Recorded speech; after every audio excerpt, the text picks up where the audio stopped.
부실에 시달리던 성동조선과 STX조선에 대한 지원이 중단돼 사실상 정리 절차에 들어가게 되었습니다. 정부는 성동조선을 법정 관리에 넘기고 STX조선은 특단의 자구 대책을 내놓지 않으면 역시 법정 관리를 신청하기로 했습니다. 다소 늦은 감은 있지만 원칙에 입각한 새 정부의 한계기업 구조조정 방향을 제시한 것으로 받아들여지고 있습니다. 성동조선은 지난 8년 동안 조선 경기 침체 등으로 부실이 쌓이면서 무려 10조 원 가까운 금융 지원을 받았지만 여전히 완전 자본 잠식 상태입니다. 보유 현금과 수주 잔량도 바닥입니다. 지난해 실사에서는 청산 가치가 존속 가치보다 3배나 높게 나왔습니다. STX조선도 마찬가지로 지금까지 8조 원에 이르는 금융 지원을 받았으나 회생의 기미를 보이진 못했습니다. 다만 한 차례 법정 관리로 상태가 조금 개선된 점 등으로 한 달간 유예됐지만 인력 40% 감축 등에 대한 노사 합의가 안 되면 법정 관리행은 불가피해 보입니다.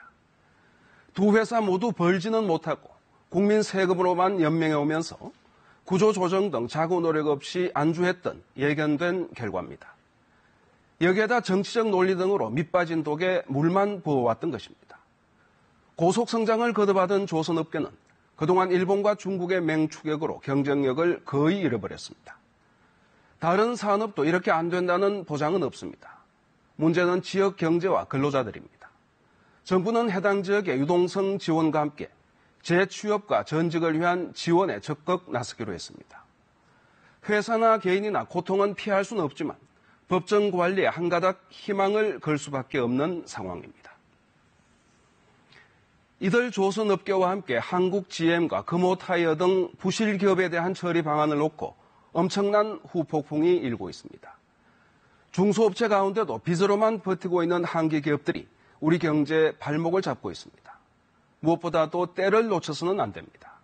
원칙에 입각한 과감한 정리와 함께 노사가 진정으로 하나가 돼서 기업을 살리려는 노력이 절실히 필요한 시점입니다. 뉴스 해설이었습니다.